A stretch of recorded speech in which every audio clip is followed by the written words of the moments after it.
The discovery of the Vinca symbols, also known as the Old European script, presents one of the most perplexing enigmas in archaeology and linguistics, challenging our understanding of the dawn of writing and European prehistory. Found primarily in the Balkans, especially in present-day Serbia, Bulgaria, and Romania, these symbols appear on various artifacts, primarily clay tablets, but also pottery, figurines, and spindle whorls dating from the Neolithic period, specifically the Vinca culture, hence the name Vinca symbols. The Vinca culture flourished between 5700 BC and 4500 BC, preceding the Bronze Age and demonstrating a remarkable level of social organization and technological advancement for the period. Yet their script remains stubbornly undeciphered. The sheer number of artifacts bearing these symbols, numbering in the thousands, distinguishes the Vinca symbols from other early proto-writing systems, suggesting a widespread and standardized form of communication within the Vinca culture. However, the very nature of the symbols, their recurring patterns, and the lack of a clear linguistic connection to any known language have fueled intense debate and a plethora of interpretations, ranging from simple tally marks to a fully developed writing system. The early discovery of these symbols, some of the earliest examples of symbolic notation outside of Mesopotamia, initially sparked excitement about uncovering Europe's oldest writing system, potentially rewriting the history of writing itself.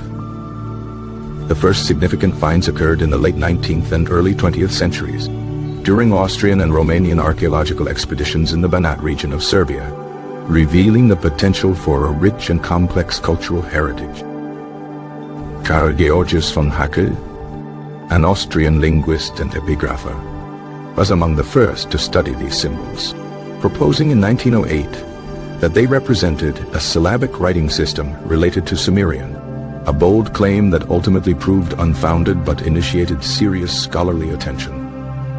However, Haeckel's hypothesis, while influential initially, was largely discredited due to the lack of supporting evidence and the structural differences between the Vinca symbols and Sumerian cuneiform. Despite the rejection of Haeckel's Sumerian connection, the sheer volume of artifacts adorned with these symbols continued to demand explanation, leading to numerous subsequent attempts to decipher them. One popular early theory, championed by Serbian archaeologist Milutin Lefler, suggested that the symbols represented a form of early hieroglyphics, representing objects or ideas rather than sounds, similar to Egyptian hieroglyphs. Lefler attempted to correlate some symbols with Proto-Indo-European roots, a connection that, like Haeckel's, proved unsustainable due to the linguistic and chronological discrepancies. The classification of the Vinca symbols as proto-writing, a stage of symbolic communication preceding fully developed writing, became a widely accepted position, recognizing the complexity of the notation while acknowledging the absence of a clear linguistic link. However, the debate continues regarding the degree of writing implied by the Vinca symbols, with some researchers maintaining that they represent a sophisticated form of symbolic notation, without being a true writing system. This classification has been further complicated by the recent development of statistical analysis techniques applied to the distribution and frequency of the symbols, revealing unexpected patterns and challenging previous assumptions. One significant finding from statistical analysis is the existence of standardized clusters of symbols that appear repeatedly across different artifacts and regions, suggesting a degree of shared meaning and intention. These clusters have been likened to signatures or markers, indicating that the symbols may have served purposes beyond simple communication, such as denoting the origin of an artifact or identifying its maker. Another intriguing discovery is the presence of directional consistency in the arrangement of symbols on some tablets, suggesting a deliberate order and flow, potentially conveying a narrative or sequence of events. The absence of overt pictorial representation in many of the symbols is a key point of contention, with some arguing that the abstract nature of the notation precludes its classification as a pictographic or ideographic writing system.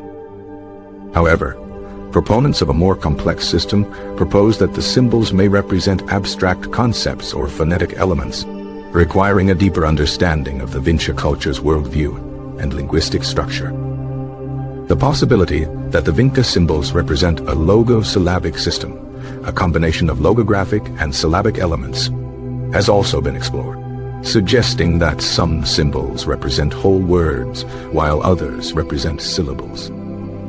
The linguistic environment of the Vinca culture remains poorly understood, hindering attempts to identify potential cognates or linguistic relatives of the Vinca symbols. The prevailing hypothesis suggests that the Vinca people spoke a now extinct language or languages, possibly related to the Nostratic macrofamily, a controversial grouping of ancient language families. The lack of written records in other languages from the same period makes it extremely difficult to establish connections and test hypotheses about the Vinca language.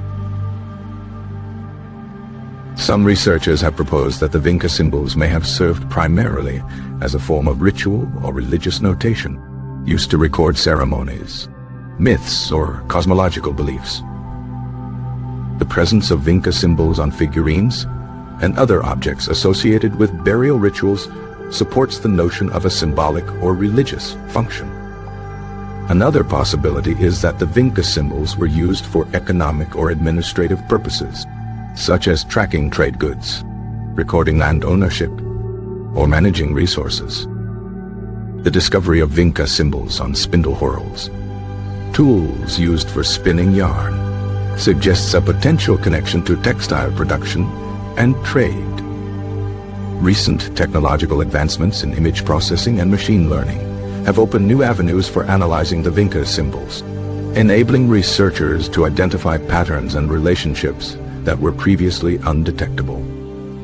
These techniques can be used to classify symbols, track their distribution, and identify potential correlations between different patterns, providing fresh insights into the structure and function of the Vinca notation. However, the interpretation of these findings remains subjective, and the lack of a Rosetta Stone-like key makes it difficult to definitively confirm any hypotheses about the meaning of the symbols. The ongoing debate about the Vinca symbols highlights the challenges of deciphering ancient writing systems, particularly those from periods with limited historical and archaeological evidence. Despite the lack of a definitive translation, the study of the Vinca symbols continues to generate excitement and inspire new research, pushing the boundaries of our understanding of early European history and the origins of writing. The mystery of the Vinca symbols serves as a potent reminder of the vastness of what remains unknown about the human past, and the enduring power of symbols to transcend language and time.